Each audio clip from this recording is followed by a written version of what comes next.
Night has already fallen when the madness comes. The palace is quiet.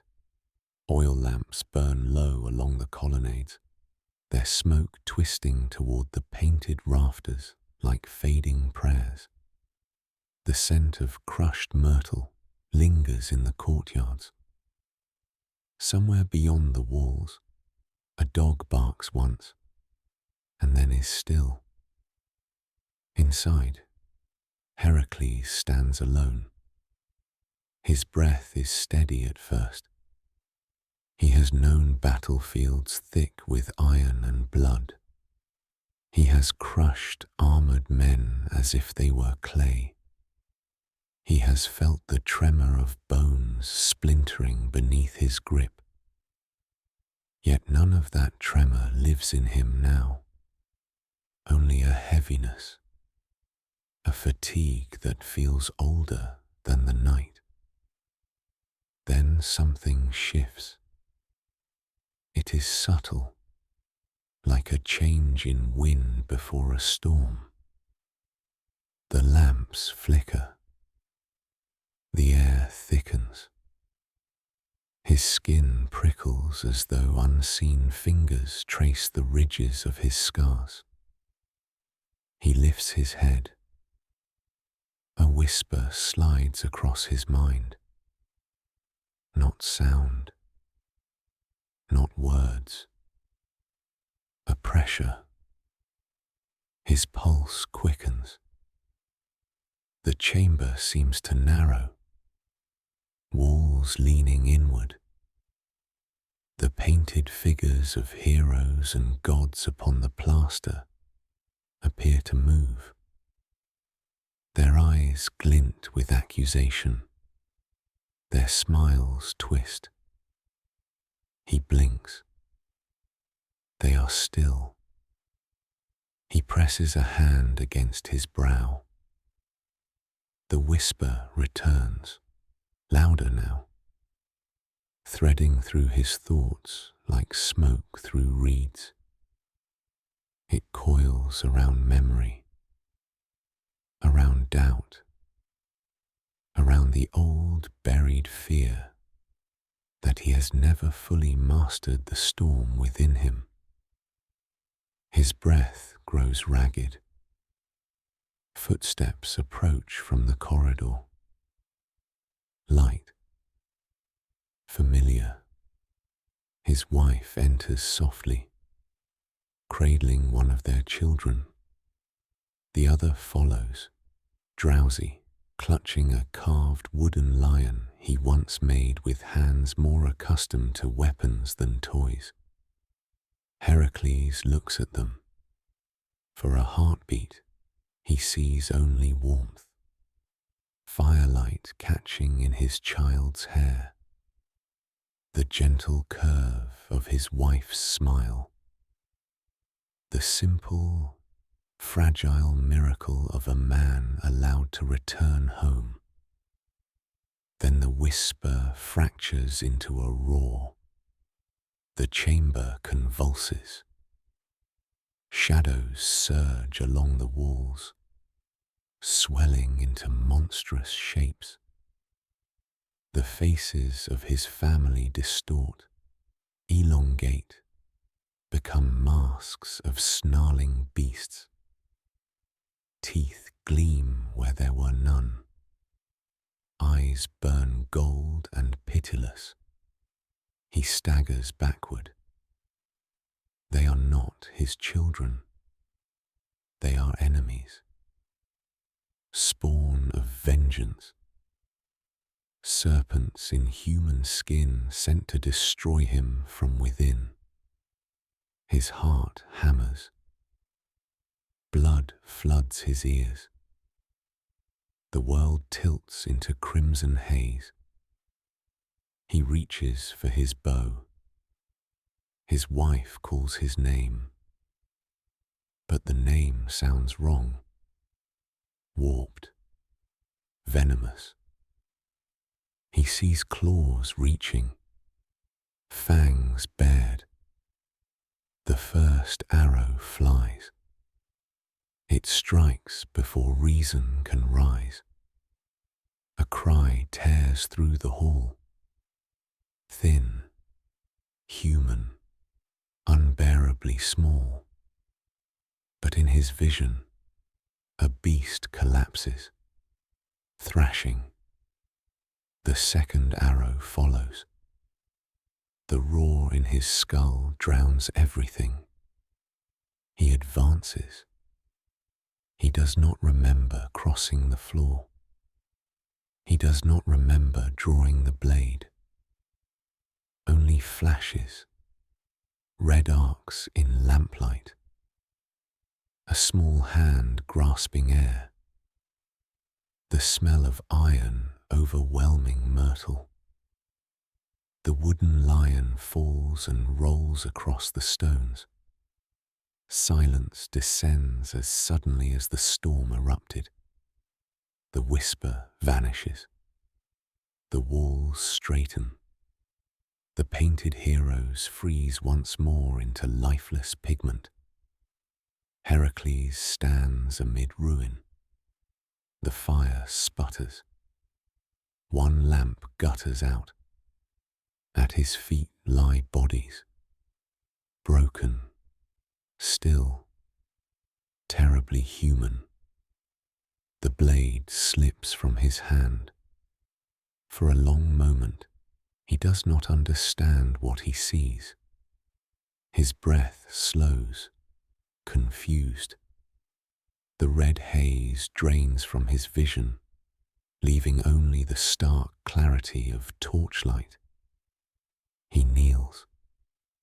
He touches a shoulder he has touched 1,000 times before.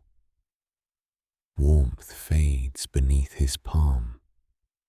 His wife's eyes stare past him, unseeing. The world contracts to a single, impossible truth. He draws back as though struck. A sound emerges from him, low at first, animal. It builds, rising from some cavern beneath speech. Not a warrior's cry, not the shout of triumph. A breaking.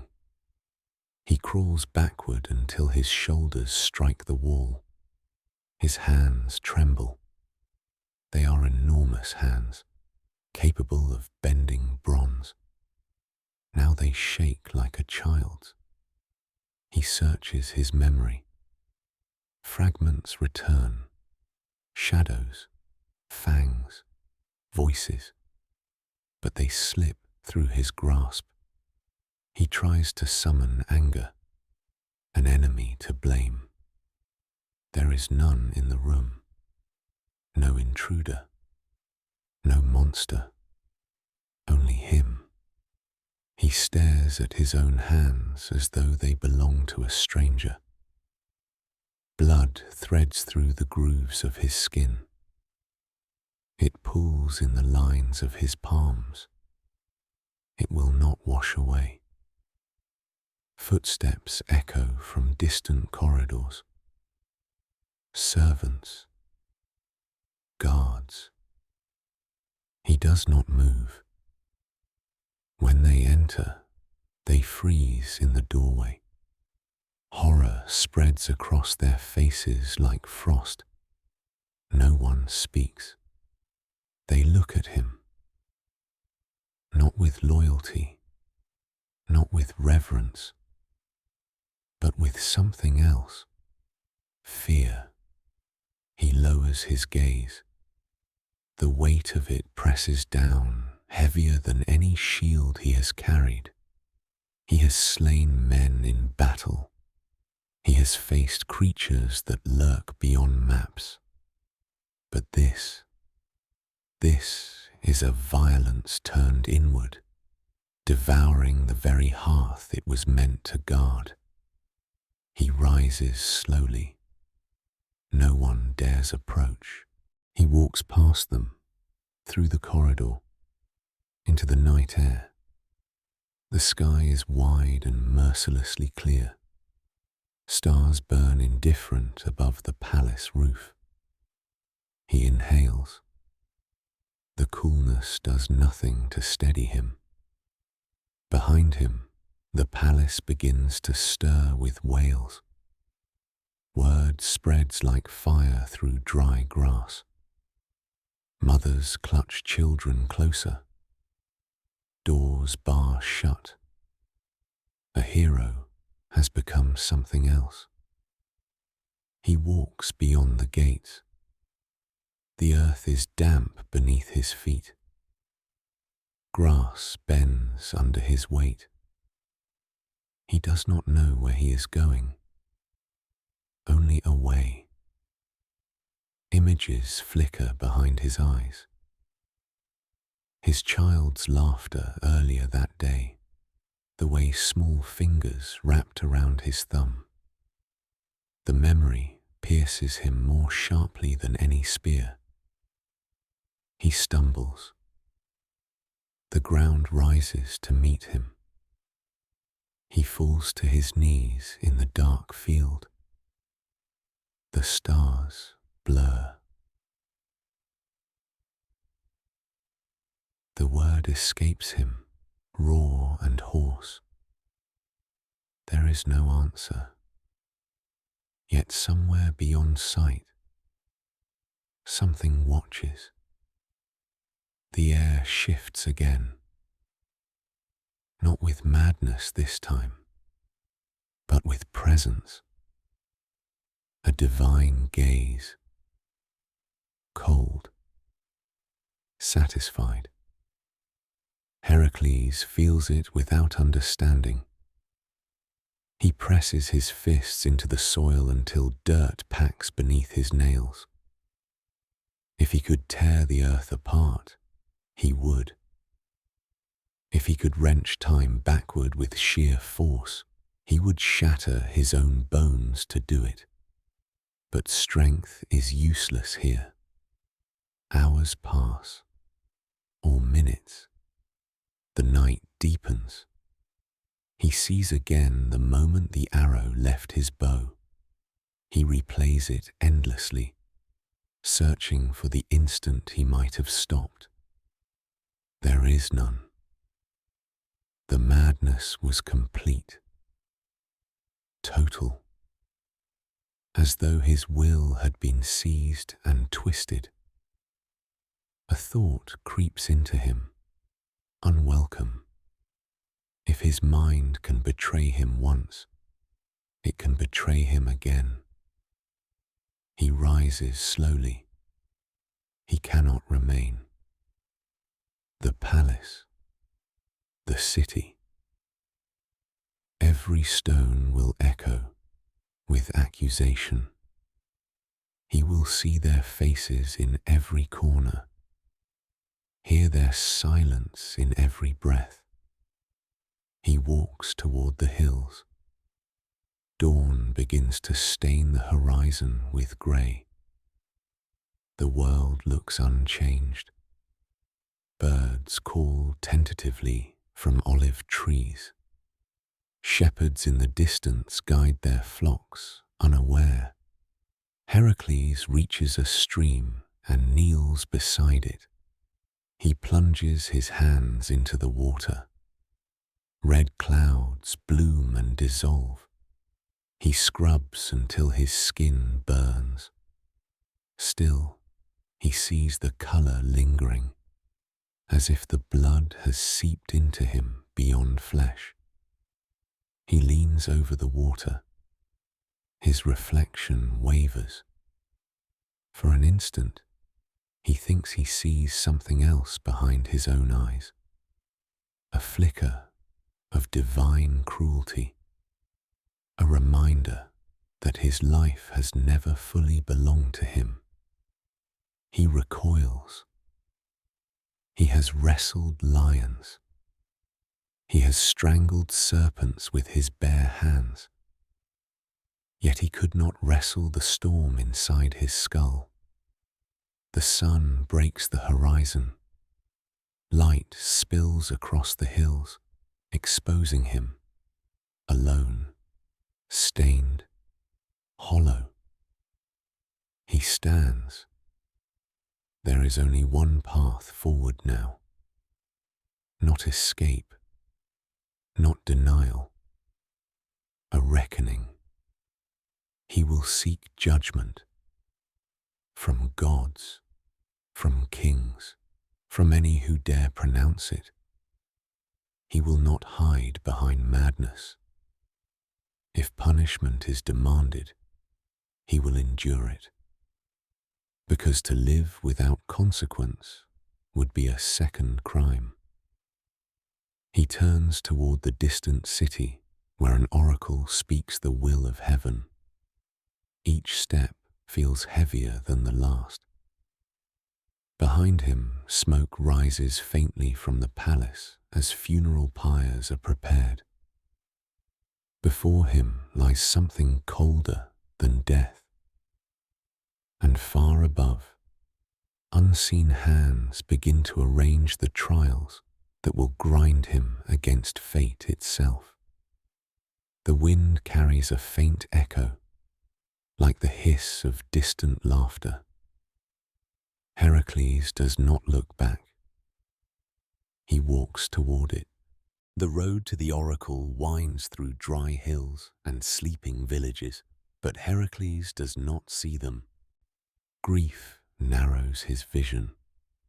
The world has become a corridor with a single destination. Dust clings to his sandals. Wind moves through the scrub in low, restless sighs. He walks as if already condemned. Yet before judgment is spoken, the roots of his ruin lie far behind him, buried in a night long past when destiny first bent around his cradle. The story began with a woman who did not ask for greatness. Alcmene lay beneath a sky heavy with stars, unaware that the rhythm of her life had been quietly rewritten. The door of her chamber had opened to a familiar shape. A husband returned from war. The voice was right. The touch was right. Even the scent of bronze and sweat seemed right. But the gaze lingered too long, and the night stretched beyond its natural span. Hours folded into themselves. Time loosened its grip. The world outside slowed to a hush, while within that chamber something immense and deliberate unfolded. By dawn, the deception was complete. When the true husband returned the following day, confusion entered the house like a draught beneath a door. Alcmene sensed it first, not as knowledge, but as unease. A tremor beneath certainty. Months later, that tremor grew into weight. Within her, twin lives formed. One conceived of mortal seed, the other of something older and more dangerous. They shared the same darkness of the womb, the same heartbeat echoing through blood. Yet even before breath, rivalry stirred. Far above, a queen of heaven felt the shift. Hera did not scream. She did not rage openly. Her fury moved like ice through veins of cloud. She watched the swelling of Alcmene's belly with a patience sharper than any blade. She would not prevent the birth. She would shape it. On the night labor seized Alcmene, the air grew heavy. Torches guttered. Midwives whispered prayers into their sleeves. Sweat soaked linen as contractions racked her body. Outside, the sky was moonless. Within the unseen realms, Hera moved her pieces. She delayed one birth. She hastened another.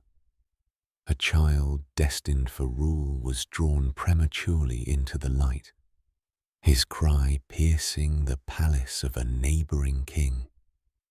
The order of succession shifted in that instant, subtly, irrevocably. Alcmene screamed as hours stretched into agony. The second twin fought his way into the world not as a prince promised dominion, but as something displaced, outmaneuvered before his first breath. When he emerged, he did not wail immediately. He stared. The midwife recoiled slightly under the weight of that gaze. Infants do not look as if they are measuring the world. They do not clench their fists as though ready to seize it. But this one did. They named him Heracles, glory of Hera. The irony was not lost on heaven. In the quiet days that followed, the house seemed almost peaceful. 2 cradles stood side by side. 2 small chests rose and fell in fragile rhythm. Alcmene watched them with the wary devotion of a mother who senses that fate has already circled her home. Night again. A wind without origin slipped through the shutters. In the cradle, Heracles stirred. The servants did not see the shadows lengthen along the floor. They did not hear the faint, dry hiss coiling beneath the rustle of straw. 2 serpents slid across the stone. Their scales caught the dim light, glistening like wet obsidian. They moved with purpose, guided by a will far beyond their own. Tongues flickered, tasting infant breath. They rose, lifting their narrow heads above the cradles. The other child began to cry first, thin, terrified. The serpents swayed. Then Heracles opened his eyes. He did not cry. The serpents lunged. Small hands shot upward. The movement was instinctive, unhesitating.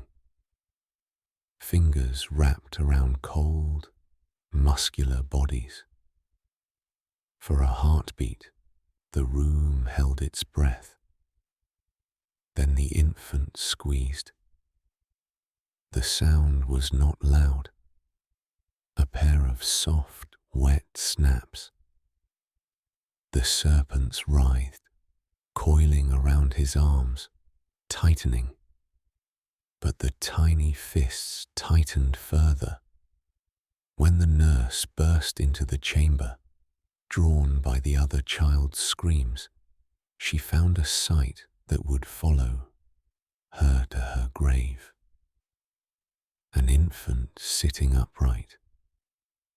2 limp serpents hanging from his hands like discarded cords. Heracles laughed. Not cruelly, not triumphantly, simply with the unfiltered delight of a child discovering his own strength. Word spread quickly. Some called it a miracle, others an omen. Alcmene held him that night with trembling arms. She kissed his brow again and again, as if to anchor him to mortality through sheer devotion. But something had already been declared. As he grew, signs multiplied. He did not learn to walk. He surged forward as if impatient with the limitation of crawling. He did not play at wrestling. He shattered toys in exuberant bursts of force. Other children avoided him after he accidentally broke a boy's arm in what he believed was friendly competition. Confusion began to creep into him.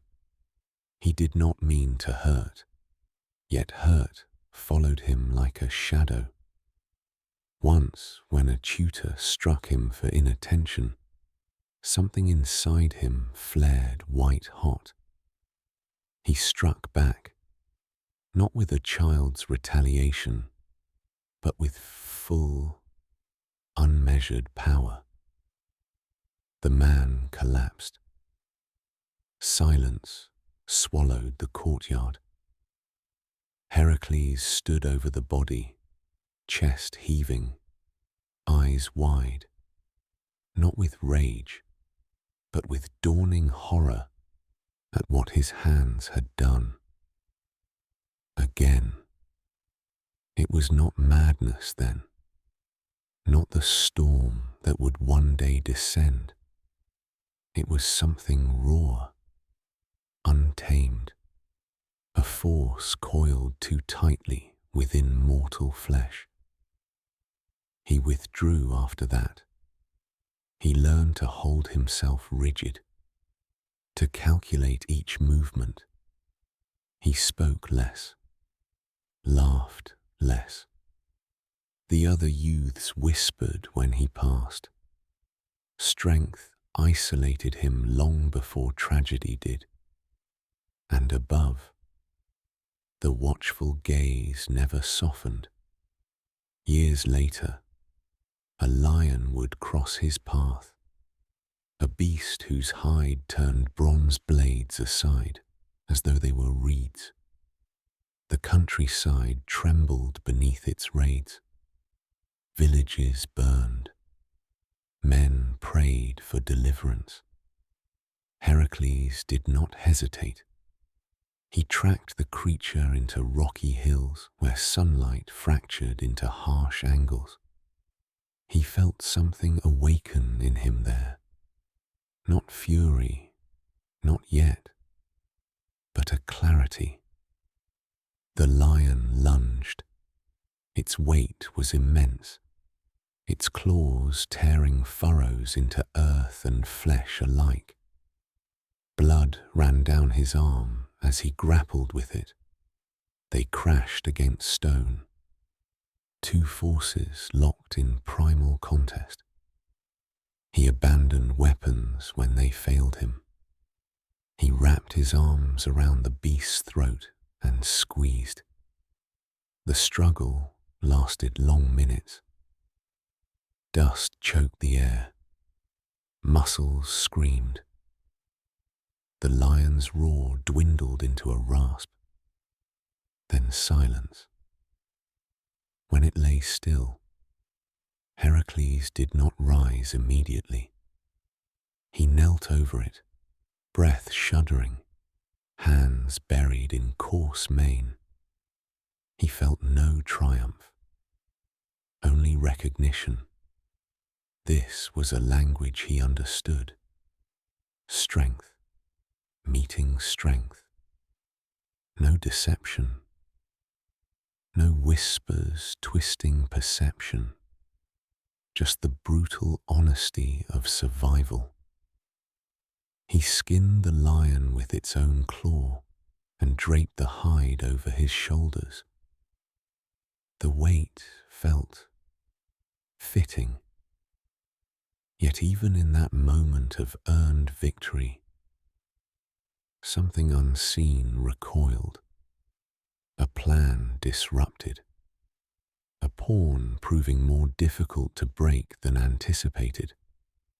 The storm that would one day consume him was not spontaneous, it was patient. As Heracles continued along the road toward the oracle, these early threads wove behind his eyes. Birth entangled with manipulation, childhood shadowed by signs, violence always hovering at the edge of intention. He reaches a ridge overlooking the distant sanctuary.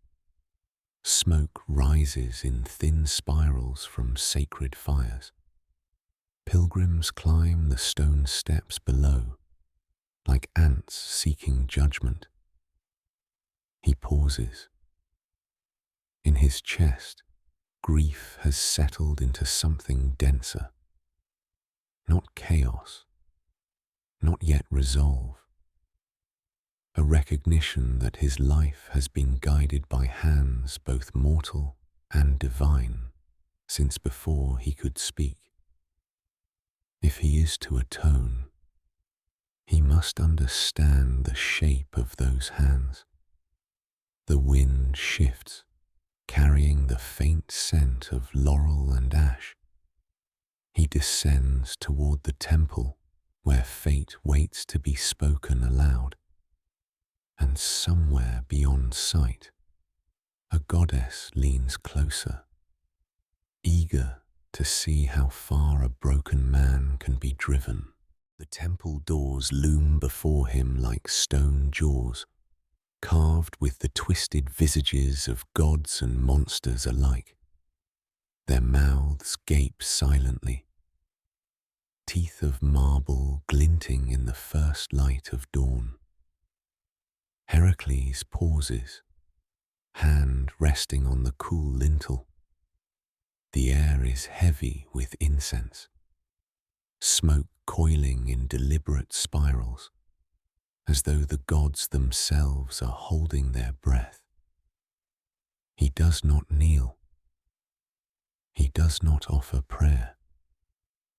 His strength is not yet tamed by fear or reverence, though he senses the weight of eyes upon him, hidden, infinite, watching from places he cannot name. Inside, the hall stretches vast and shadowed. Flickering torches line the walls, their flames trembling, casting figures in motion. Warriors grappling serpents, kings bending beneath divine wrath, heroes broken in silent agony. Each visage whispers a story he knows by instinct: strength, triumph, ruin.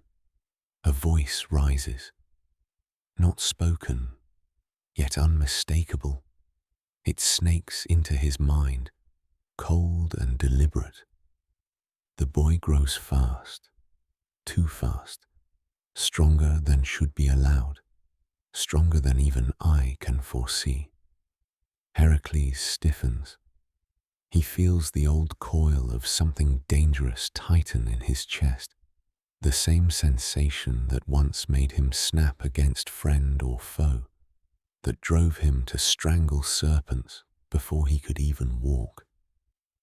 The world narrows, a tunnel of instinct and violence. He has been taught restraint, yet restraint is a brittle shell over a storm. He kneels only when he cannot avoid it, the floor biting into his knees. The oracle appears, not as a person, but as a presence, shifting shadows and voice intertwined. It examines him without malice, but with an unblinking precision. Child of mortals and gods, it intones, you carry strength unearned, a storm born in cradle and woven through blood. Control it, or it will control you. Heracles swallows.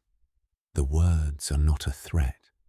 They are a map, a warning, a chain he feels coiled around his bones. Memories surface, unbidden. He recalls the tutor who struck him, the arms of boys he crushed unintentionally, the lion he wrestled into submission, its roar still echoing in the hollows of his chest. Each event a brushstroke in a portrait he did not choose to paint, a portrait of a child wrestling with a destiny he cannot yet name. Yet even as he listens, a flicker of defiance ignites. He is not yet fully aware of what it is to wield his power, yet he knows instinctively that it separates him from others. It isolates him. The other youths no longer call him friend. They flee at the slightest tremor in his step. He has grown accustomed to solitude, but in solitude, the darkness inside him whispers louder. Hours pass, or is it minutes? Time warps in the temple.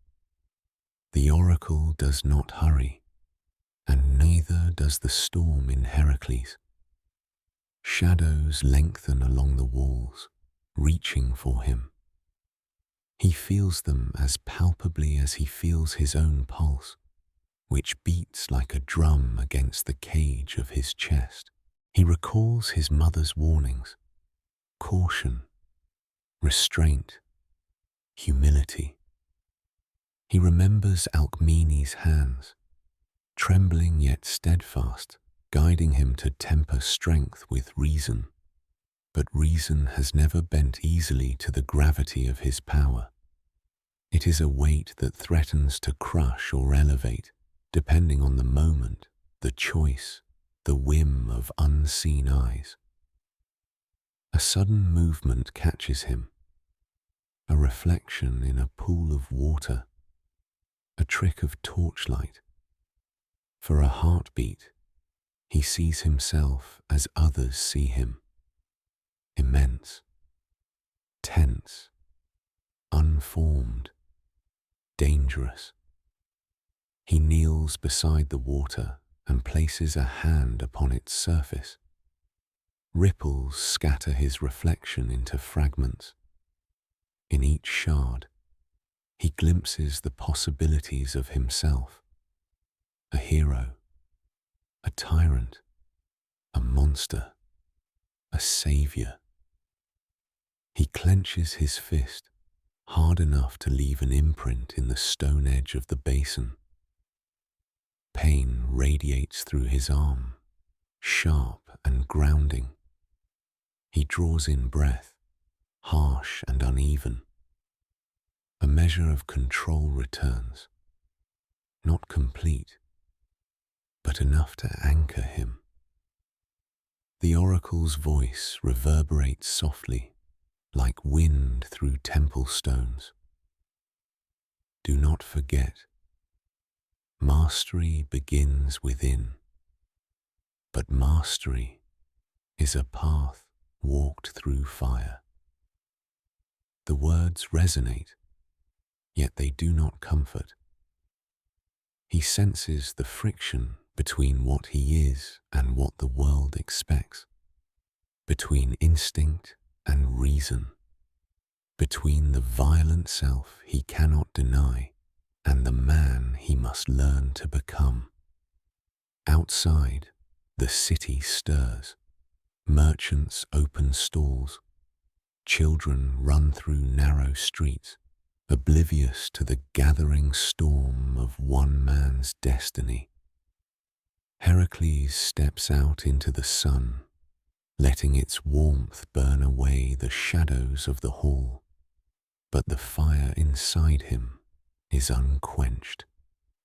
He walks through the marketplace with careful gait, aware of his own size, aware of the tremor that accompanies power. Every glance from a passer-by, every inadvertent bump against a stall, reminds him of the delicate boundary between awe and terror. A fight begins without warning. A group of youths, emboldened by numbers, jeer and shove him.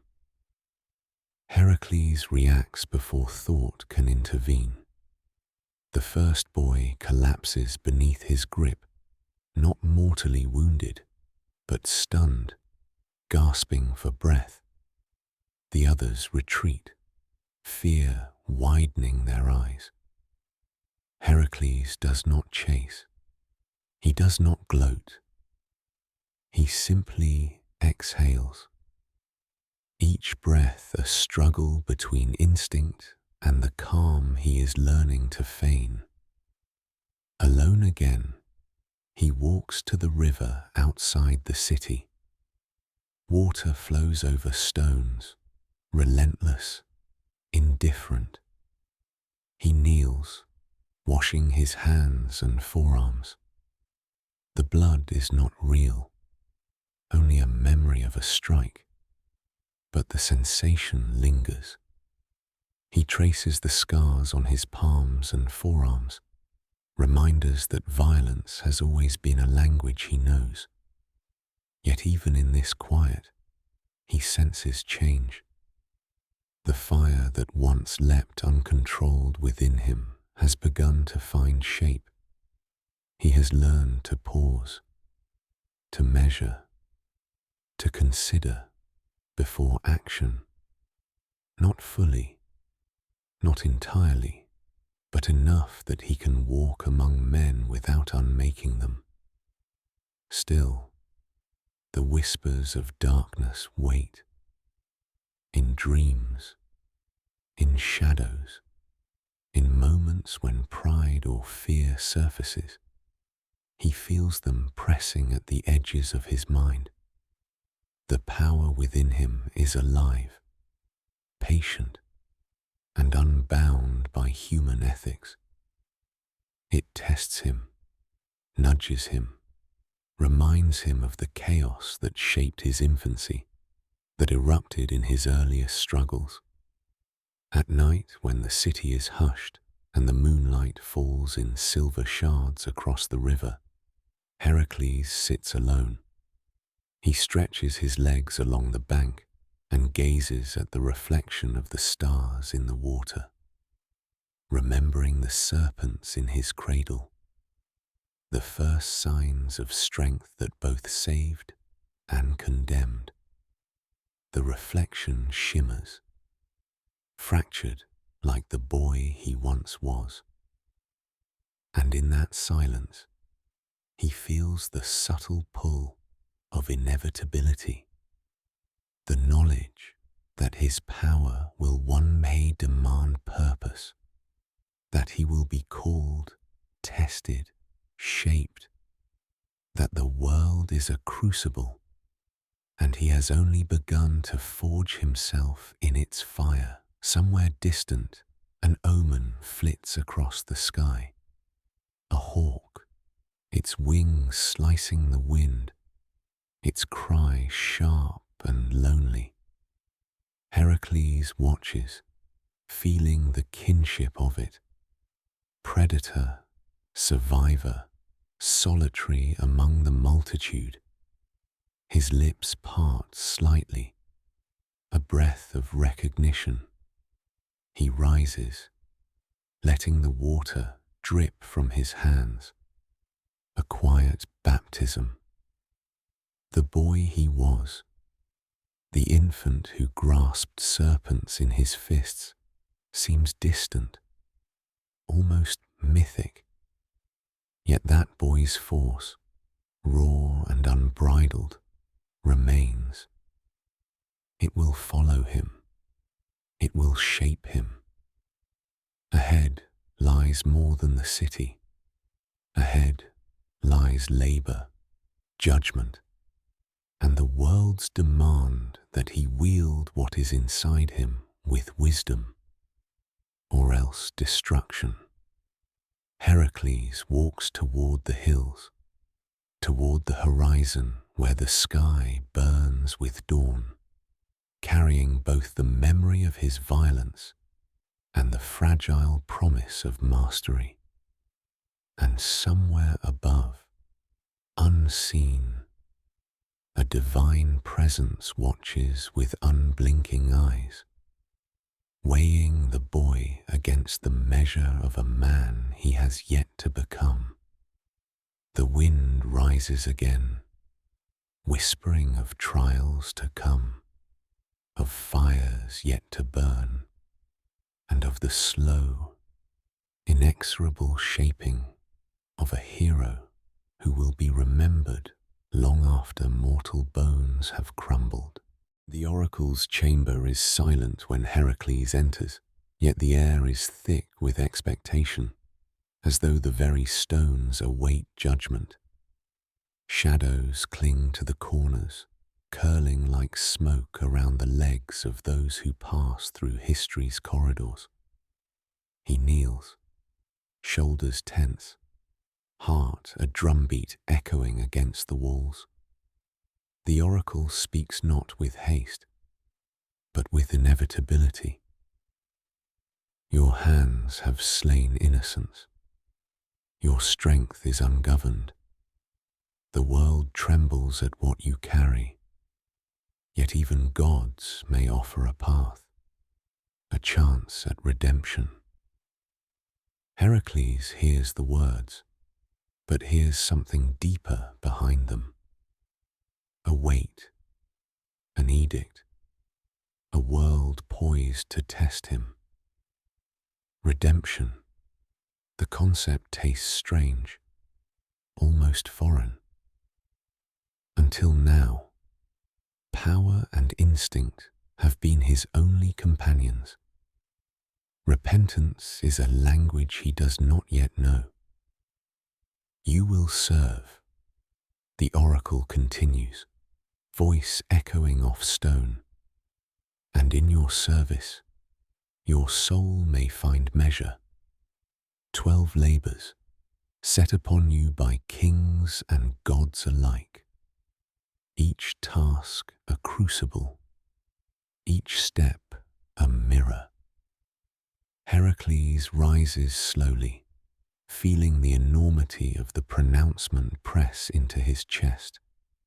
He has fought beasts and men, wrestled storms and lions, yet this sentence carries a weight beyond muscle or cunning.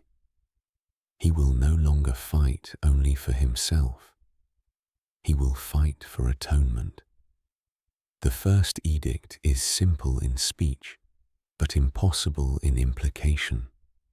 Deliver the labors without succumbing to pride or fury. Obedience becomes his new chain. He bows his head, sensing the silent, watching presence of those who move unseen. Gods shaping his course with hands as firm as iron, as cold as marble. The world outside continues unaware. Villages hum with morning chores. The air carries smoke from ovens and the sharp tang of river mud. Heracles walks through it all, a man now shadowed by guilt and responsibility, carrying both the memory of his massacre and the invisible chains of divine decree. He begins with preparation. Leather straps are measured against his massive forearms. Weapons are checked. Bows, clubs, swords, and each is heavier now, weighted not just by metal, but by conscience. Every breath reminds him that he is no longer only a force of nature, but a vessel of judgment. His every action now accountable to men and gods alike. He leaves his home behind. The city gates close in silence, echoing like tomb lids. Villagers peer from behind shutters, sensing something different. The strength of a man tempered by shame, moving with purpose, eyes darkened by the shadow of what he has endured and what he must endure. At each town along the way, rumors travel faster than his steps. Heracles walks again. Some whisper awe, some horror.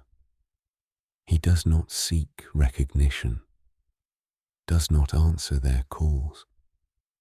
His own reflection, mirrored in river pools and polished bronze, is a constant reminder of the duality within him, savior and destroyer, hero and curse. The first labor is revealed in whispers even before it is named, a beast of size and cunning, its presence a threat to life itself. Heracles feels the pulse of the challenge, a call to both action and restraint. He sharpens his mind even as his muscles coil, learning that force alone will not carry him through what is to come. On the path toward the first trial, Heracles begins to feel the subtle shifting of himself. The boy who crushed serpents in his cradle now stands on the precipice of manhood, his instincts honed, yet tempered with the beginnings of understanding. Control is still raw, uneasy, but it exists. He pauses at a ridge overlooking the valley below, where the first labor will unfold.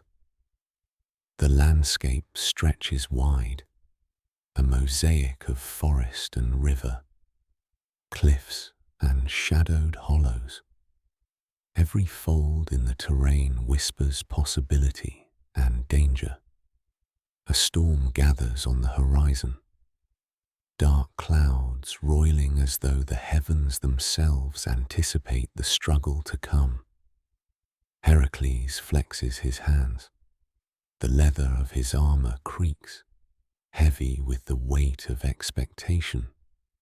He breathes deeply, feeling the sun warm his back, the wind lift his hair, and the memory of his family, lost, settle into the pit of his stomach. Guilt and power mix in a volatile compound, pressing him forward with deliberate force. No voice tells him to move. No hand guides him now. Only the decree of the oracle, only the shadow of divine intent propels his steps. Each stride carries him closer to the labor, closer to understanding the measure of himself. And though he walks with purpose, a tremor underlies his gait, reminder that mastery over the storm within is only the first of many trials. The world waits, infinite and patient, while Heracles, shaped by blood and strength, begins the slow, grinding journey that will test body, mind, and soul alike. Above, the clouds twist as if mocking, and the wind whispers the promise of relentless tasks.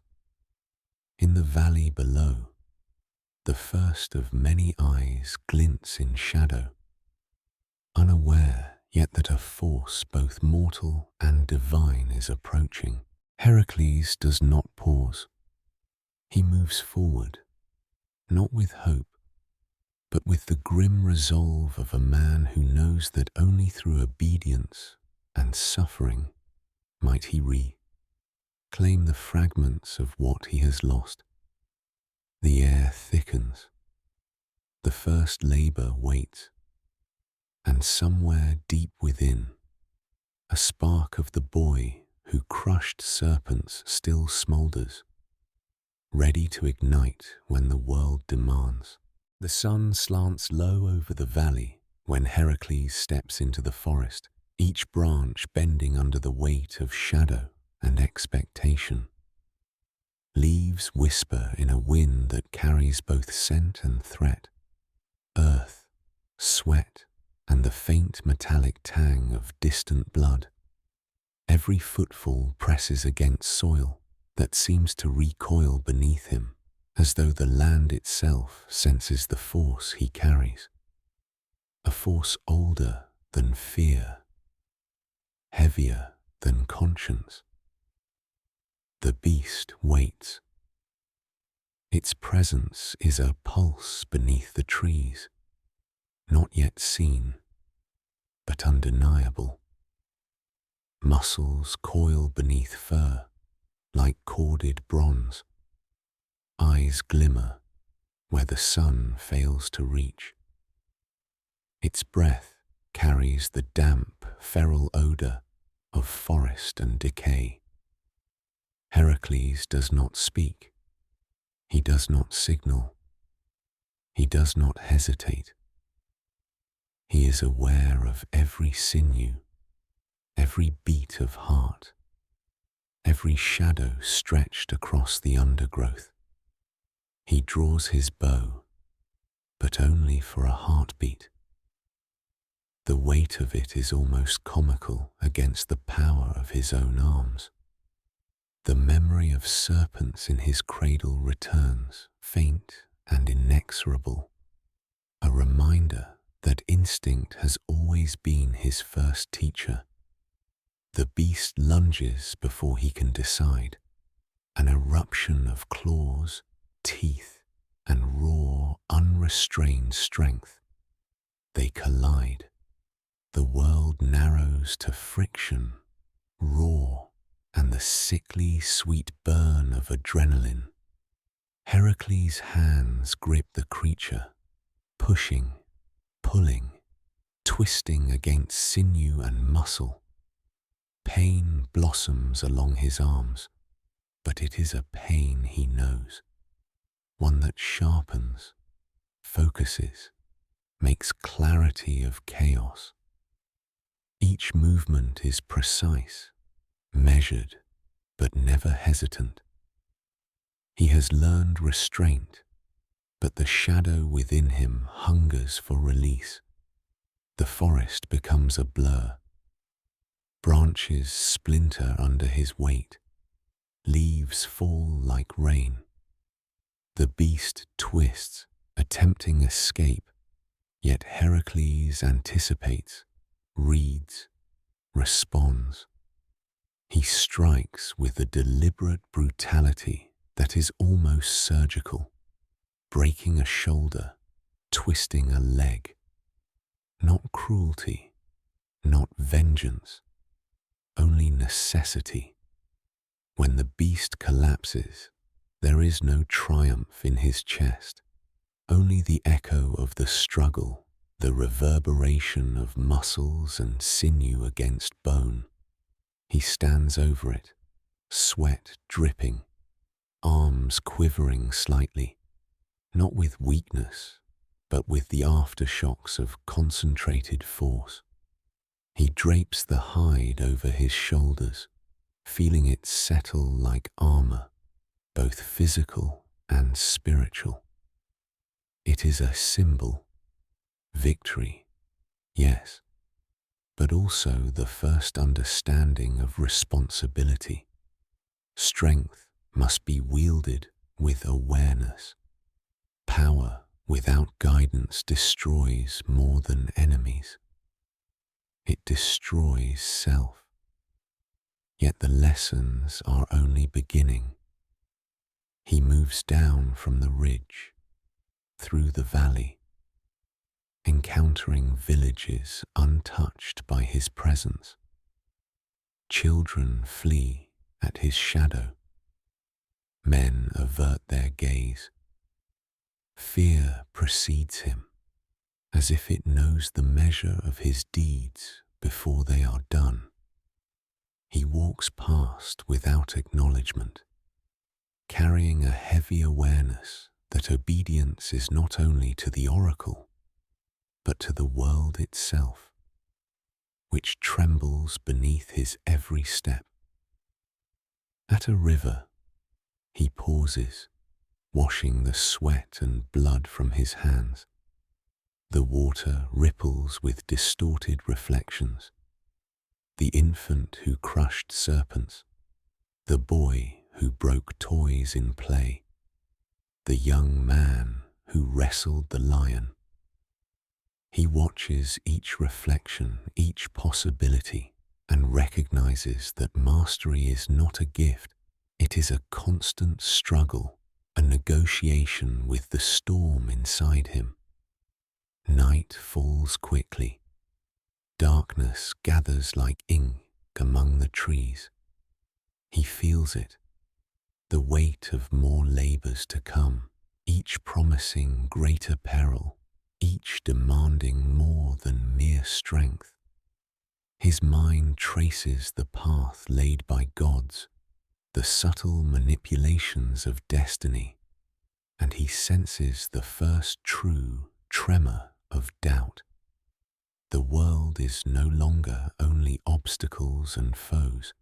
It is anticipation, expectation, and the whisper of consequence that trails every choice. He sleeps lightly, unprotected beneath a canopy of indifferent stars, dreaming not of monsters, but of shadows he cannot name, figures flit at the edge of vision, always just beyond understanding. The forest hums with life, yet each rustle carries a hint of menace. When dawn arrives, it is sharp and cold, slicing through the mist like a blade. Heracles rises. His body aches, not from injury, but from the tension of restraint. He flexes, feels the cords of muscle tighten, and notices a change. His hands, instruments of pure instinct, now carry the weight of morality. Not fully. He is still young in understanding, but the seed of control has begun to root. Ahead, the next labor waits. Its nature is whispered in fear. Faster, cleverer, more merciless than the first. Heracles feels anticipation and dread interlaced in his chest, a tight coil that promises both insight and suffering. He begins the ascent to the hills beyond the valley, each step deliberate, each breath measured. The forest recedes, and the world opens into a panorama of cliffs and gullies where shadows deepen and the wind carries the cries of distant creatures. The lessons of his youth, the early bursts of unrestrained power, the memory of serpents, the lion, the first mortal confrontation, all converge here. They will shape the choices he must make, the force he must temper, and the man he will slowly become. And somewhere above, unseen, the gods lean closer, watching, measuring, nudging destiny along its inexorable course. The path of obedience has begun, yet even as he walks it, the storm within murmurs, patient, persistent, reminding him that mastery is not surrender, it is war. Heracles climbs toward the ridge, the wind tearing at his cloak, carrying with it the faintest scent of the next challenge. The air is charged, alive with tension, as if the land itself anticipates his arrival. And in his chest, a pulse quickens, a recognition that each labor will not only test the body, but strip the soul bare, revealing truths that cannot be unlearned. The first shadow of the next labor moves through the valleys below. Heracles senses it before he sees it. The hunt is beginning again. The forest seems to hold its breath, and he walks into the silence, carrying both strength and the growing weight of conscience, aware that the true labor is not merely survival, but the shaping of himself into a force capable of more than destruction. Dawn spills over the hills in shards of pale gold, cutting through mist that clings stubbornly to the gullies below.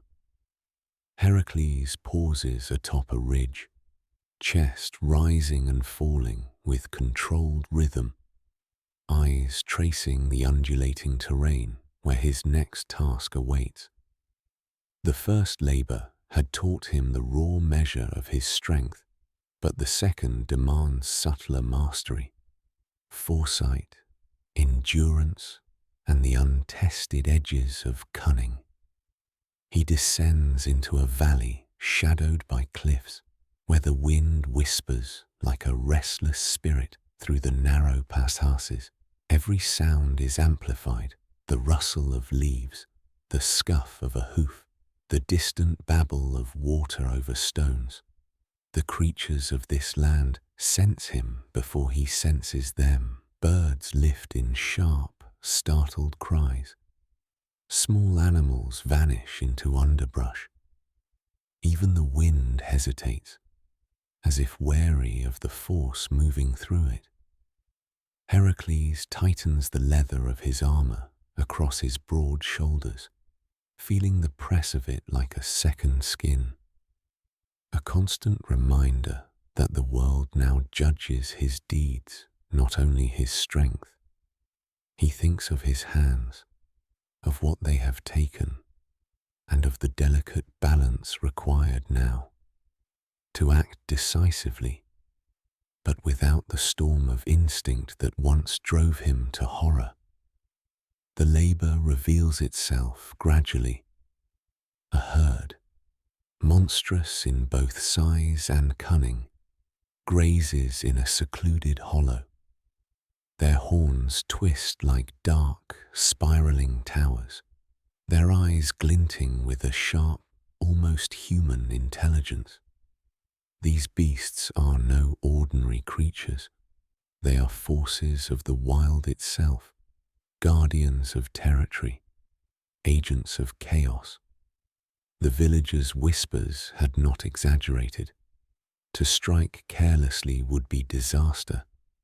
To hesitate is to invite death. Heracles studies them. He watches the subtle movements, the interactions, the way the herd responds to wind and sound. Patience becomes his weapon. He crouches behind a ridge, barely moving, feeling the pulse of the earth through his boots, aligning himself with its rhythm. Each breath is measured, each heartbeat counted, every sinew taut with anticipation. Hours pass, or perhaps only moments. Time behaves differently here, slowed and accelerated by focus and tension. He senses a pattern. The leader moves differently. The young ones scatter before the old ones. He calculates, adjusting his path, positioning himself so that no step provokes unnecessary aggression. His mind, once overwhelmed by impulse, is sharpened now by a dawning discipline. When he finally strikes, it is swift and precise. He does not crush indiscriminately. He targets, separates, guides the herd where it must go. Muscles scream with effort, yet the effort is tempered by understanding.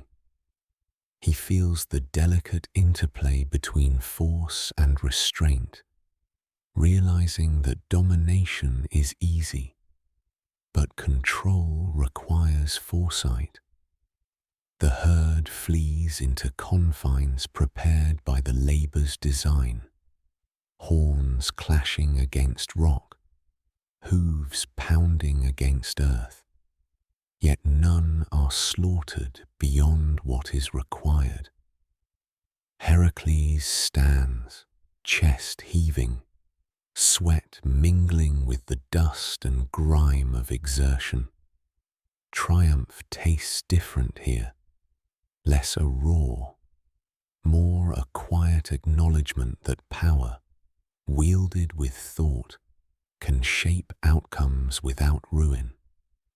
He kneels beside a stream to wash his hands, but the water shimmers with the reflection of the past as much as the present. The infant who crushed serpents, the boy who broke a tutor's arm, the man who wrestled the lion, all ripple together in the liquid surface. He traces the scars along his forearms, a reminder that strength without guidance had once brought only death and grief. Yet even as he rests, the labor's weight presses deeper. The oracle's words echo again in his mind. Each task is a crucible, each step a mirror. He understands more fully now. Obedience is not mere compliance.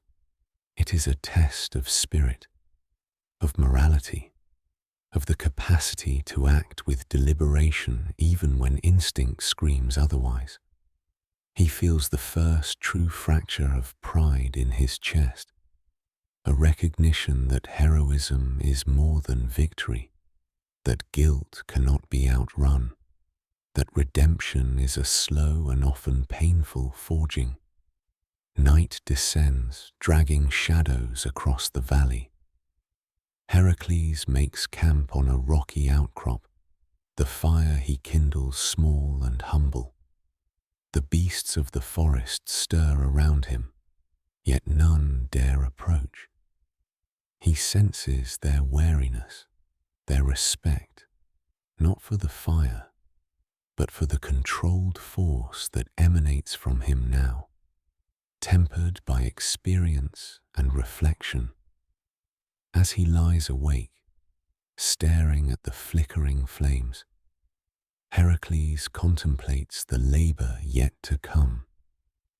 Each one looms larger than the last, promising more than physical challenge, psychological tests, moral trials, glimpses of the dark void that waits beneath strength untempered. He knows that what he has learned today is fragile. One misstep, one eruption of old instinct, and the path to redemption could shatter. Somewhere in the darkness, distant and unseen, a howl cuts through the night, a reminder that the world is alive with forces beyond mortal command. Heracles sits quietly, letting the sound wash over him, acknowledging both its threat and its inevitability. The storm within him is no longer wholly blind, but it is patient, waiting for a lapse, a moment of arrogance, a forgotten restraint. The first two labors have shaped him in body and mind. He is no longer the boy of unchecked instinct, nor the man consumed by raw strength. Yet the true weight of obedience, the grinding necessity of humility and foresight, has only begun to press into his soul. As the fire dies to embers, Heracles rises. He wraps himself in the lion's hide, feeling its weight both protective and symbolic. He looks toward the mountains on the horizon, where the next labor will be set, a trial that promises to test not only his power, but the very measure of his judgment. The night wind carries a chill, whispering of dangers yet unseen, of tests yet unmet. and of the quiet, inexorable shaping of a man who must reconcile the storm within with the world around him. Heracles steps forward into the darkness, his shadow stretching long across the stones, and with each measured stride, he carries both the weight of past violence and the fragile promise of mastery, a promise that must endure if he is to survive the crucible that still awaits. The hills rise jaggedly against the sky, their edges black against the fading light. Heracles moves through them with a careful silence, each step deliberate, yet instinct humming beneath the surface. The second labor has ended, and though his hands are unbloodied now, his soul is not unscarred. The restraint that carried him through victory is a fragile armor, and he knows it cannot withstand recklessness. The next labor waits in the shadows beyond the cliffs, a force not merely of muscle, but of cunning and cruelty. Villagers speak of it in hushed tones, a creature of fire and venom, faster than any horse, smarter than any man, leaving devastation in its wake. It is said that no man who has faced it has returned unbroken. Heracles does not need the warnings. The pulse of the land whispers the danger, vibrating in his chest with the resonance of inevitability. He descends a narrow pass where the rocks form jagged teeth, each step a test of balance and patience. The wind bites through the folds of his cloak, carrying the faint stench of sulfur and charred earth. His eyes narrow, muscles tighten. He senses the approach of the beast long before it appears. Then it strikes, not with a roar, but with the suddenness of a shadow cast across the sun. Limbs flash, horns gleam. Its speed is unnatural, a blur of sinew and teeth. Heracles meets it mid-leap, arms outstretched, gripping as instinct dictates. Yet this is no mere contest of strength. The creature twists, dodges, anticipates. Every strike, every movement must be measured, tempered by experience, restrained by strategy. Hours stretch, though the sun barely moves across the sky. Heracles learns in each encounter that power alone is insufficient. He adapts, feints, baiting, drawing the creature into traps set by observation rather than force. His mind sharpens, cutting through instinct with the precision of thought. But even as he hones control, he feels the stirrings of something darker, the part of him that once killed without conscience, the part that delights in raw, unrestrained dominance. The fight moves across cliffs and valleys, the world itself bearing witness. Rocks splinter beneath his grip. Dust rises in clouds thick with the scent of earth and sweat. The creature lashes out, but Heracles has learned patience. He anticipates, intercepts, counters, not with fury, but with discipline forged in blood and reflection. When the creature finally falls, Heracles does not exult. His body trembles with exhaustion, but his mind is alive with calculation. This labor has demanded more than strength. It has demanded the sacrifice of impulse, the subjugation of instinct. And though he has survived, he feels the first true weight of isolation. Mastery comes at the cost of connection, for none can endure such trials without the touch of solitude. He drapes the creature's hide over his shoulders, feeling its heat and weight settle into him. It is armor, yes, but also a reminder. Power carries consequences beyond the immediate. Every victory leaves a trace, a scar, a shadow. He begins to understand that the labors are not simply tests of strength. They are mirrors, each reflecting facets of his soul he would rather not see. Night falls, cold and merciless. Heracles makes camp atop a ridge, the wind howling through the rocks like distant lamentation. His hands bear the marks of struggle, abrasions, torn sinews, the faint sticky traces of sweat and blood. Yet beneath the physical exhaustion lies a deeper fatigue, the toll of restraint, of constant vigilance over instincts that once defined him. He stares at the stars, their indifferent light flickering through the gaps in the clouds. For the first time, he feels the creeping weight of inevitability, that the labors will continue, each more exacting than the last, each stripping away the remnants of innocence, each demanding the reconciliation of the boy who crushed serpents and the man who wrestles monsters with forethought. Memory rises unbidden, the infant who stared down the serpents, the youth who broke without intent, the lion's roar echoing through the hills, all converge with the present. He senses the continuity of himself, a thread stretching taut between instinct and mastery, chaos and purpose.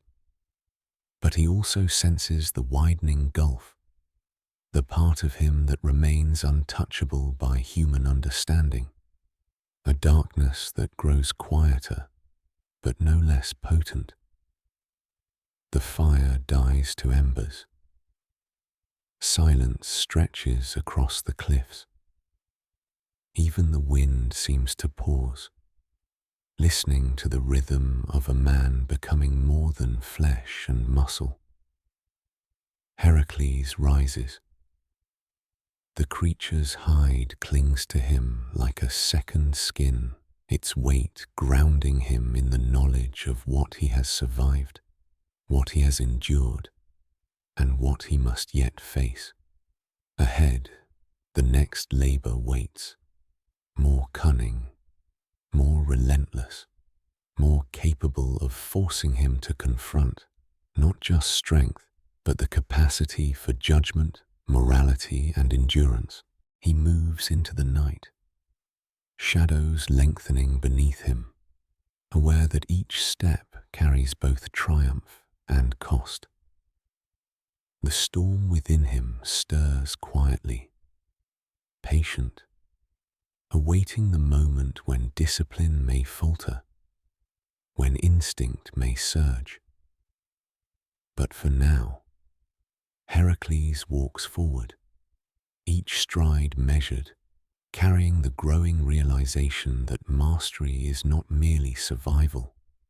It is the forging of self under fire, the shaping of chaos into purpose, and the slow, unrelenting preparation for a destiny that refuses to be denied. Above, unseen, a divine gaze follows. It is not judgment alone, but study, calculation, and manipulation. The path of obedience stretches endlessly ahead, each labor a crucible, each step a test, each breath a measure of whether the man can endure the storm that has always lived within him. The valley below sleeps, the mountains above are silent, and Heracles climbs higher toward the labor that will demand not only muscle and cunning, but the endurance of spirit, the shaping of heroism in the harshest forge yet. The forest thins, giving way to jagged cliffs where the wind bites like iron against exposed skin. Heracles ascends, each step deliberate, every muscle straining under the weight of armor, hides, and expectation. The labors have begun to shape him not only physically, but inwardly. His mind honed by calculation, his instinct tempered by the growing recognition that raw strength alone cannot conquer the world. The next labor waits atop a plateau, a creature of cunning and terror, known to all but understood by none. Its eyes gleam with malevolence, scanning the rocks with a patience rivaling his own. Heracles approaches cautiously, aware that here force is insufficient. Intelligence and strategy must guide him. Yet even as he calculates, he feels the old fire stir. Violent, impatient, hungry. He suppresses it. Discipline now is survival. He steps onto the plateau. The ground is scarred and blackened, soil torn as if by claws larger than any lion. The creature strikes before he can even breathe fully. A blur of shadow, horns tipped with venom, legs coiled for flight or attack. The world narrows to sensation, muscle, and thought. Each movement is a negotiation between control and instinct. The battle stretches long, hours that dissolve like mist. Heracles anticipates, evades, redirects force, learning that each strike must carry purpose. A misstep would not only end the labor, but could shatter the fragile mastery he has begun to build. Pain blossoms across his body, yet he welcomes it. Proof of effort, of struggle, of the narrowing of his mind to focus. Finally, he subdues the beast, not with brute strength alone, but through cunning, leverage, and relentless perseverance. It collapses before him, exhausted, defeated not by violence alone, but by understanding. Heracles drapes its hide across his shoulders, feeling both the comfort and burden of what he has achieved. Triumph is quiet now, measured, almost somber. He knows that each victory extracts a toll deeper than flesh, on psyche, soul, and conscience. Night descends. The plateau grows cold, wind biting like sharpened knives. Heracles sets a modest fire, its glow small against the darkness, and watches the embers flicker. In their light, he traces the line of his scars, reminders of victories past, mistakes survived, and the constant negotiation between the force he commands and the restraint he must maintain. Memory surfaces again, the serpents in his cradle, the lion, the violence he inflicted before knowing morality. He sees them all with clearer eyes now, feeling the growing distance between the boy of instinct and the man he must become. Obedience has taught him discipline. The labors are teaching him endurance. But endurance is not comfort. It is the patient accumulation of responsibility, a weight that never eases. The fire dwindles. Heracles lies beneath a sky heavy with stars, their cold light indifferent. He dreams not of beasts, but of shadows he cannot name, silent, coiled, patient. The old storm within waits, aware of each measure he takes, each restraint exercised. It is not vanquished, it is merely contained, watching for weakness. Dawn arrives pale and sharp.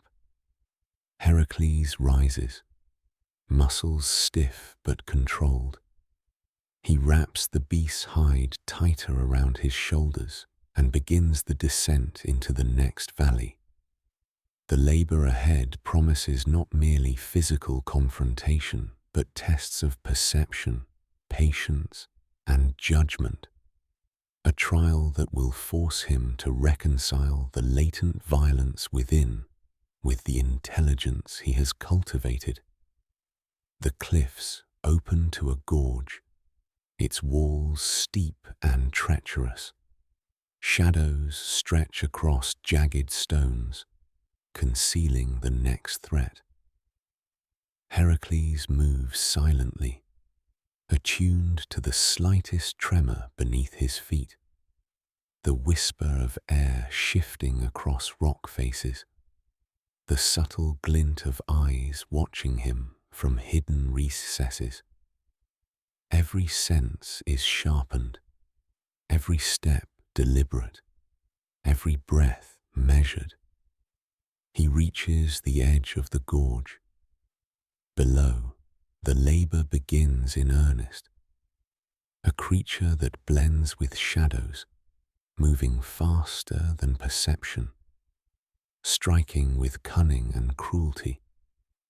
Heracles meets it with patience first, observing, calculating, then with measured force. Muscle and mind intertwine, every blow precise, every maneuver a negotiation of speed, strength, and intellect. Hours pass like minutes. Each encounter brings insight, the subtleties of anticipation, the rhythm of attack, the use of environment as leverage. Heracles begins to sense the flow of the labor itself, the creature as both opponent and teacher. With each near failure, his mind adapts, his control strengthens. The shadow within him remains, quiet but watching, reminding him that mastery is always provisional, fragile, easily broken. At last the creature falters, trapped by strategy, subdued by understanding rather than sheer violence. Heracles approaches cautiously, hands steady, and claims the labor's reward. Not simply conquest, but knowledge of restraint, of intelligence, of the balance between power and patience. He descends from the gorge as evening falls, wind carrying scents of earth and distant fires. His body aches, but the ache is familiar now, less of pain and more of proof. Proof that mastery demands not only strength, but relentless engagement with both external and internal forces. The path ahead is still long. The labors will grow darker, more demanding, more corrosive to innocence and pride alike. Heracles walks through the dying light, aware that each step shapes not only the landscape, but the man he is becoming. Strength is no longer merely his weapon. It is a lens, reflecting the choices, discipline, and burdens that define his emerging heroism. Somewhere high above, unseen, the gaze of gods presses close, observing, weighing, shaping. Heracles does not see it, yet he senses it. A subtle insistence, a manipulation that ensures every triumph carries consequence, every restraint breeds responsibility, every labor etches him closer to the hero he must become, or the monster he could still unleash. And beneath his feet, the earth hums with expectation, carrying the echo of a storm that will not relent, and of a man who walks forward, step by deliberate step, into the crucible of his own destiny. The mountains rise like jagged sentinels against the bruised sky, cliffs sharpened by wind and storm, their shadows stretching long into the valleys below. Heracles moves among them with a quiet precision, each footfall deliberate, each breath measured. The previous labors have honed him, muscle and mind aligned, but the trials ahead carry a weight unlike any he has yet endured. They demand not only strength and cunning, but the endurance of spirit, the hardening of the soul against despair. The air is thin, carrying the acrid scent of iron and smoke from distant peaks. Every movement of the wind, every distant echo, sharpens his awareness.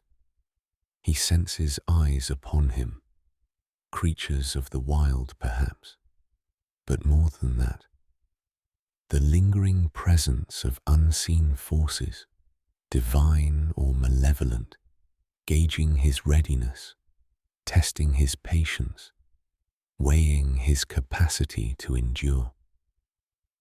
The labor begins with a challenge of speed and ferocity, a beast larger than any lion or serpent, yet cunning beyond mortal comprehension. Its hide is black as midnight, blending seamlessly with shadow, its claws tipped with cruel precision, eyes glinting with the intelligence of predator and strategist combined. Heracles approaches cautiously, feeling the familiar pulse of instinct thrumming beneath his ribs. The storm within stirs, patient, waiting for an opening, a falter, a lapse in control. He crouches low, letting the wind carry his scent away from the quarry. Hours pass in tense observation, muscles coiled, mind alive with anticipation. He notes patterns, the creature's preference for ambush, the way it circles high ridges before descending, how it tests the terrain before committing. Patience is his weapon now, as sharp and potent as any spear. The first strike comes with a suddenness that makes the ground quake. Heracles meets it not with blind force, but with calculated counter. He evades, redirects, seizes openings, each movement a blend of raw strength and careful strategy. Pain blossoms along his arms and shoulders, but he welcomes it, the signal that he is alive, fully engaged. present in the calculus of life and death.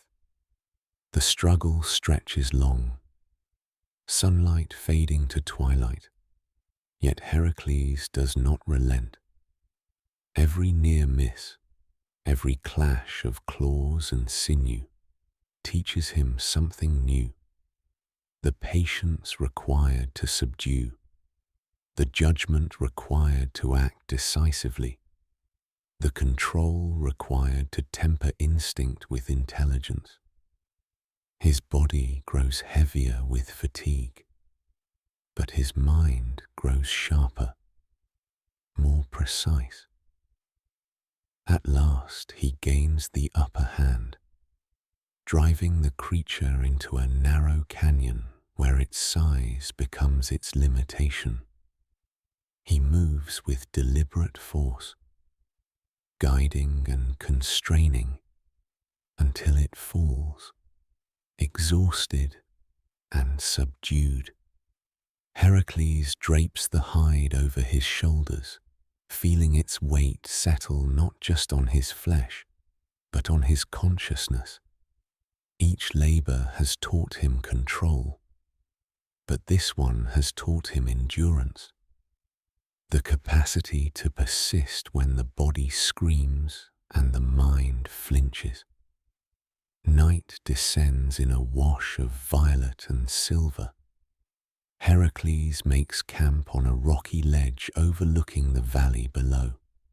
Fires burn in distant villages, their light small against the darkness, yet their presence reminds him of the fragile, human world he protects even as he moves through trials shaped by gods. He traces the scars along his forearms, feeling the echo of past labors, the lessons of restraint, patience, and relentless focus. Memory surfaces unbidden. The infant who faced serpents, the youth who wrestled a lion, the boy who struck without understanding. Each reflection reminds him that mastery is not a gift. It is earned through relentless struggle, through pain, through the constant negotiation between instinct and will. The storm within him is quiet tonight, but it waits, as it always has, patient and observant, ready to test the boundaries of his discipline. Dawn brings no relief, only clarity. Heracles rises.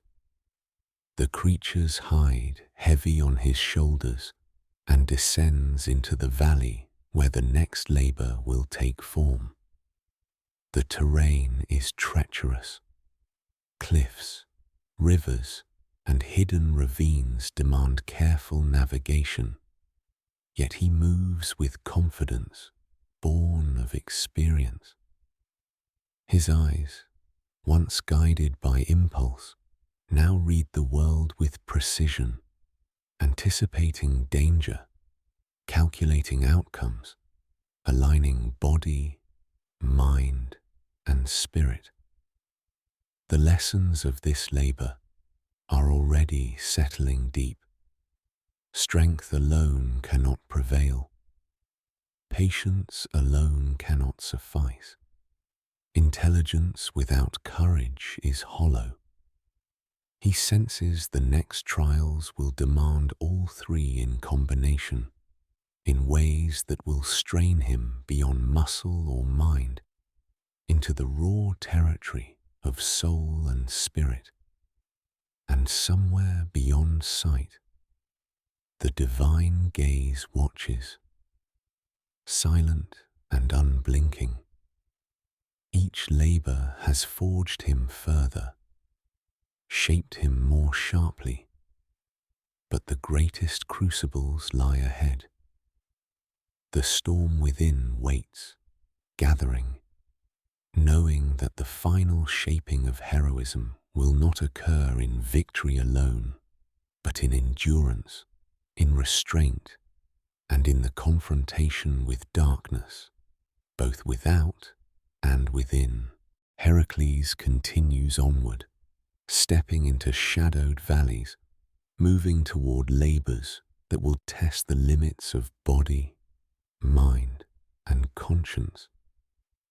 Each footfall carries the weight of past lessons, the burden of what he has survived, and the anticipation of what he must yet endure. The path grows steeper, the air sharper, the challenges darker, and through it all, he walks, aware that mastery is not a state, it is a journey, one that will grind him against the very edges of mortal and divine expectation alike. The wind rises, carrying the echo of distant roars, the scent of iron and earth, and the subtle, inexorable pull of fate. Heracles does not pause. He does not falter. He moves forward, step by deliberate step, toward the labors that will break him, temper him, and shape him into a force that the world and the gods will remember. The world feels quieter now, but not in peace. Heracles walks beneath skies streaked with bruised gold and iron clouds, the air heavy with the scent of rain yet to fall. The labors are done, or nearly so, and the beasts lie subdued, the villages spared, the impossible feats completed. Yet the victory brings no relief, no lightness of spirit. The weight on his chest is not from armor or exertion, but from the strange, restless void that spreads where purpose once surged. He moves along a narrow path carved into cliffs, wind tugging at his hair and cloak. Below, rivers thread through valleys like silver veins. The sun casts long, cruel shadows that stretch across the land, sharpening every contour of stone and tree. Heracles walks in silence, but every step echoes the memory of battles fought, blood spilled, and strength tempered into something both formidable and alien.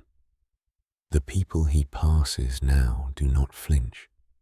They watch him, curious, wary, but the fear that once followed him has dimmed. He senses the gap widening between himself and the mortal world. He is no longer a man among men, nor simply a warrior. He is something larger, shaped by deeds no ordinary heart could bear, isolated by the very power that once set him apart in childhood. Night falls. Heracles sits by a quiet stream, the water murmuring as though whispering secrets he does not yet comprehend. He dips his hands into the cool flow, feeling the reflection of his face in the ripples. The features are the same, yet different. Eyes hardened, jaw set, muscles taut beneath skin weathered by trials. He examines the lines of his face as if reading a story not yet finished. He thinks of the labors, the lion's roar, the serpents of infancy, the cunning beasts, by patience and force combined. They are behind him now, yet their lessons cling. He is stronger, yes, but stronger in ways that unsettle him, capable of immense power, tempered with skill, yet still carrying the shadow of instinct unbound. The storm within him sleeps fitfully, not conquered, but waiting. Heracles moves on, restless. The fields of harvest and quiet villages are not his home. Even victory tastes hollow, the satisfaction fleeting. He walks past fires in hearths and lanterns, feeling neither warmth nor solace. The world moves, ordinary and persistent, but he remains apart. Strength has become a mirror, reflecting not pride or glory, but the weight of isolation. At night, he dreams of shadows that move independently of the world.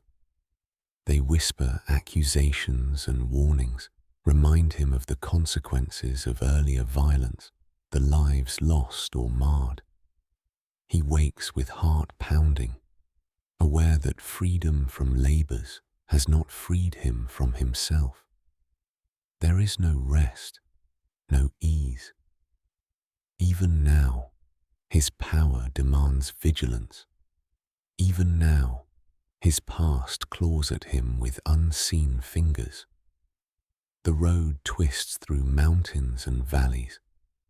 Heracles feels the pull of destiny, subtle and insistent. Not a command, not a roar, but a pressure, a sense that the world still measures him, still shapes him, still waits for the final expression of what he carries inside. He senses the next test will not be of muscle or cunning, but of endurance against his own inner chaos. A confrontation with a force he cannot strike down or trap. He stops at a ridge overlooking a village asleep beneath moonlight. Smoke rises from chimneys in thin spirals. Children dream. Families stir. Heracles feels the gulf between their lives and his own. Theirs are small, fragile, finite. His is infinite, stretched across labor, trial, and fate. And though he has conquered beasts, the emptiness of purpose now gnaws at him more keenly than fear ever did. The wind rises, carrying the faint smell of iron and dust, of burned forests and distant fires. Heracles tightens the lion's hide across his shoulders, the weight grounding him even as it reminds him that no victory absolves him. Strength alone has not solved the question of who he is, nor what he must endure. Somewhere beyond sight, the divine gaze watches still. Silent, patient. The labors have shaped him, yes, forged him into a weapon of both mind and body. But the shaping is not complete. The storm within waits, the dark weight of destiny presses closer, and Heracles senses it with an unease that no rest or triumph can lift. He rises, walking through the darkness toward a distant hills, toward valleys veiled in shadow and mist. The path is no longer merely physical, it winds inward, along the edge of conscience and endurance, toward a reckoning with the force within that cannot be tamed by skill alone. The night hums with expectation. The wind whispers of trials yet unseen, of a fire that will demand more than muscle or cunning. Heracles walks onward, shoulders heavy, mind sharpened, heart restless, carrying the knowledge that freedom is only a prelude to confrontation with a truth that will not yield, and that the storm waiting inside him is patient, relentless, and far from spent. The village is quiet, but the air trembles with a subtle tension, as if the land itself has sensed what is coming. Heracles returns from his wanderings, weary yet unbowed, the lion's hide heavy upon his shoulders. His body is scarred, his mind sharpened by the crucible of labors, but the relief of triumph has not softened the weight in his chest.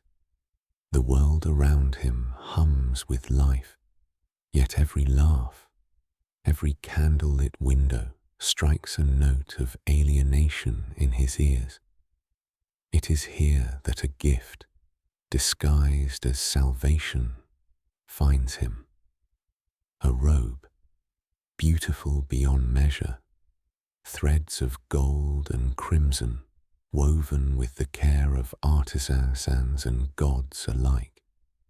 It is offered by a queen whose smile is warm, her eyes wide with feigned kindness.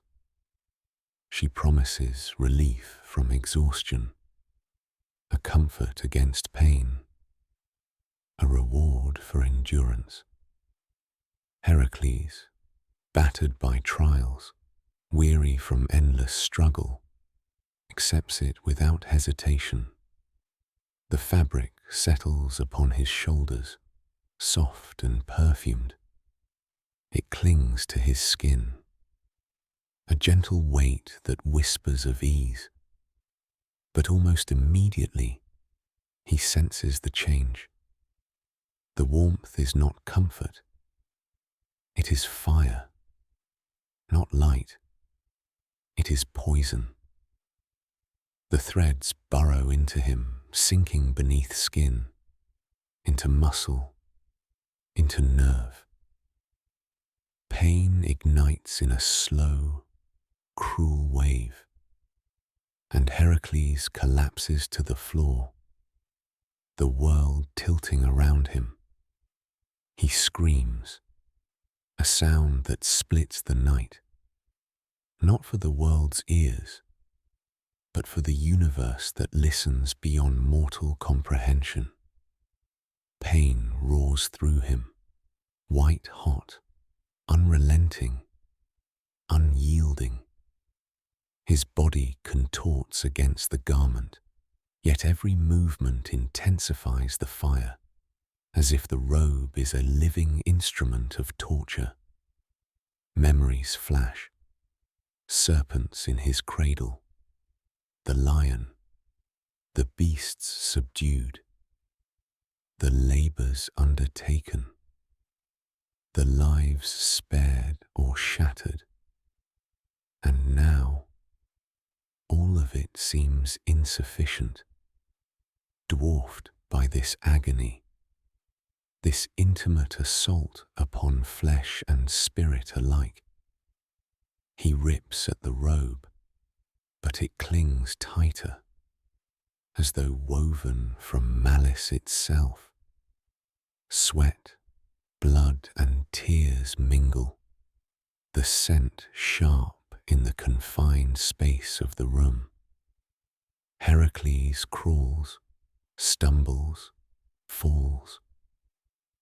Pain dominates thought, yet beneath it, beneath the screams, a clarity emerges.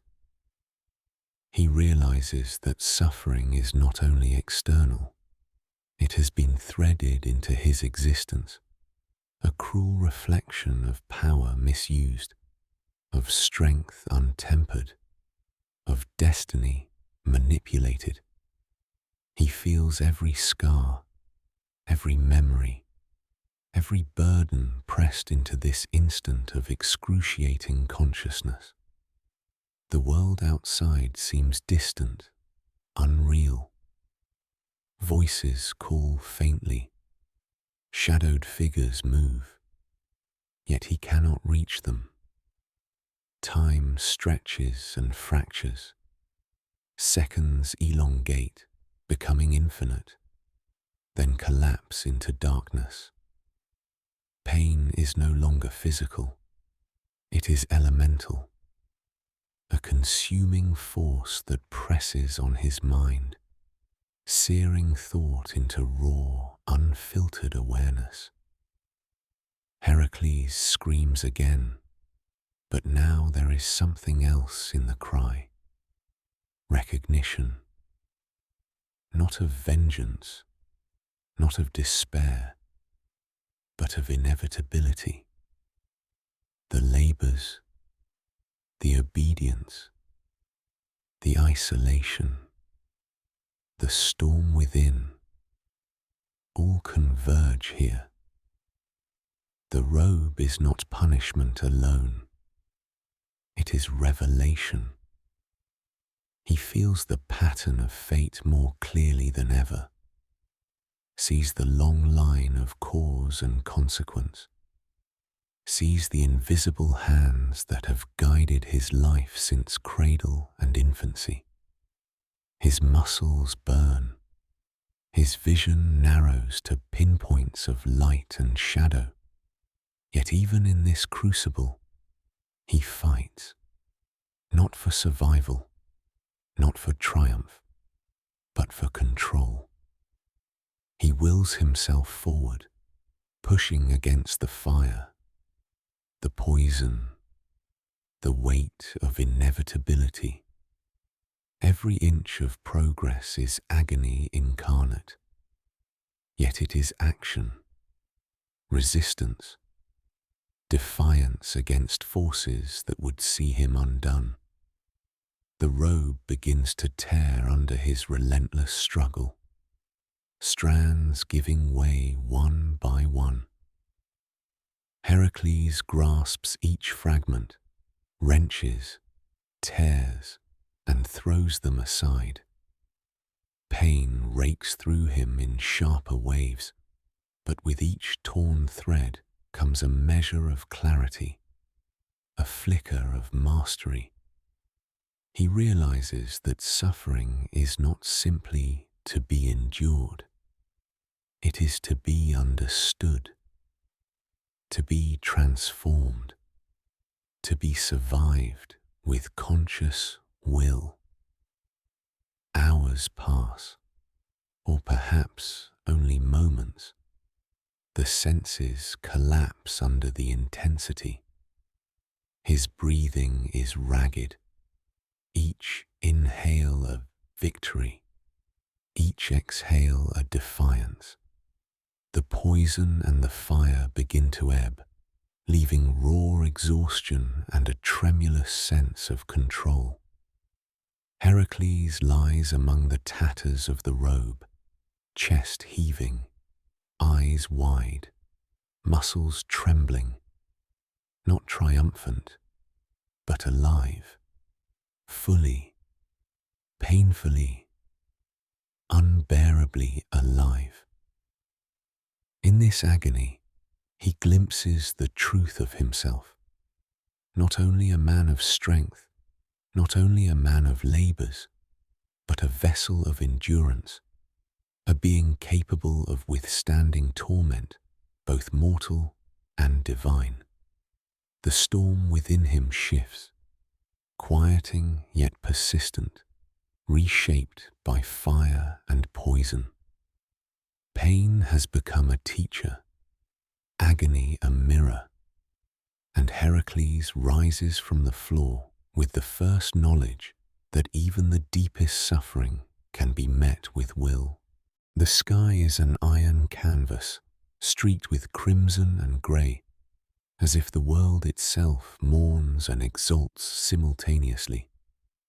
Heracles stands upon the pyre's stones, the wind tearing through his hair and lion hide, carrying the scent of smoke and ash from the wood piled high. His body is marked by every labor, every wound, every scar, a testament not merely to survival, but to the weight of endurance, to the relentless shaping of a man by trials both mortal and divine. The flames lick the edges of the pyre, hungry and patient, reflecting in his eyes. He does not flinch. Pain and fear, familiar companions for much of his life, do not grip him here. The poison has faded, leaving only a raw awareness, a clarity sharpened by suffering. He feels the pulse of mortality in every fibre, yet also senses something beyond flesh and bone, a current of power older than the mountains, older than the sun, threading through him, patient and eternal. Heracles kneels, laying his hands upon the wood, feeling the heat beneath his palms. The fire does not intimidate. It mirrors the storm within, the force that has guided him through serpents, lions, cunning beasts, poisoned gifts, and the unyielding crucible of 12 labors. He closes his eyes. The memories of childhood, rage, triumph, and suffering converging. Each echo, infant strength, boyish violence, the labors undertaken, agony endured, coalesces into a single, undeniable truth. He has been forged by fire long before this pyre, and the flames now are but the final shaping. The first spark ignites the pyre. It flares, climbing the timbers, crackling with sound both violent and sacred. Heracles rises, the lion hide heavy on his shoulders as the flames reach higher. His chest rises with deep, controlled breaths. He senses the heat, not as threat, but as transformation. Memories swirl in his mind, the cradle serpents, the first deaths of innocence, the beasts of the labors, the agony of the poisoned robe. And yet, they are no longer burdens. They are elements of himself, each a strand of the man who stands now fully conscious of strength, mortality, and destiny. Pain and triumph, chaos and order, instinct and intellect, these are not enemies, but the mosaic of his existence. As the flames climb, his skin scorches, yet his form does not falter. The fire does not consume him, it baptizes him. Each lick of heat, a crucible of transcendence. Heracles raises his arms, feeling the pull of the world and the gods, feeling mortality and divinity intertwined. He is human, yes, and he is more. He is the culmination of trials, the vessel of endurance, the storm reconciled with purpose. Around him, the pyre roars. Smoke spirals into the sky like a living thing, black and gold in the morning light. The earth trembles faintly beneath the heat, as if acknowledging the transformation taking place, the ascent of a mortal into myth. Heracles feels the weight lift, not of the labors or the poison, but of the need to struggle against himself. The storm within, long restrained, long guided, now merges with clarity, purpose, and transcendence. He is not a boy who struck without thought, nor a man enslaved by rage. He is a figure of eternal significance, the culmination of force and insight, agony and mastery. The flames climb higher, and his form seems to shimmer between the tangible and the divine. The wind carries the smell of smoke, of ash, of earth, and within it the echo of a life lived in extremes, of trials that forged not only muscle, but spirit. Heracles' eyes remain open, seeing both the mortal world and the threads of eternity, aware of the finite and infinite in the same moment. As the pyre reaches its zenith, the fire curls around him, but he does not fall. He rises within it, not destroyed, but remade. The labor of life, the torment of strength, the crucible of suffering, these converge here in silence, as profound as thunder. The man dissolves into myth, flesh and fire entwined, leaving behind the resonance of deeds, choices, endurance, and transcendence. And then, as smoke drifts into the sky and embers scatter across the wind, Heracles is gone, not dead, not diminished, but transformed. The mortal trials are behind him, the labors, the agony, the pain, all distilled into a presence beyond the world's measure. The mountains echo in silence. The rivers carry only reflections of fire and sky. And in that quiet, a new force lingers upon the earth. Not a man, not a mortal, but a hero made eternal, a being of both human struggle and divine apotheosis, a storm reconciled, a soul freed. The wind rises again, carrying whispers of deeds long past and of the power that endures beyond flesh.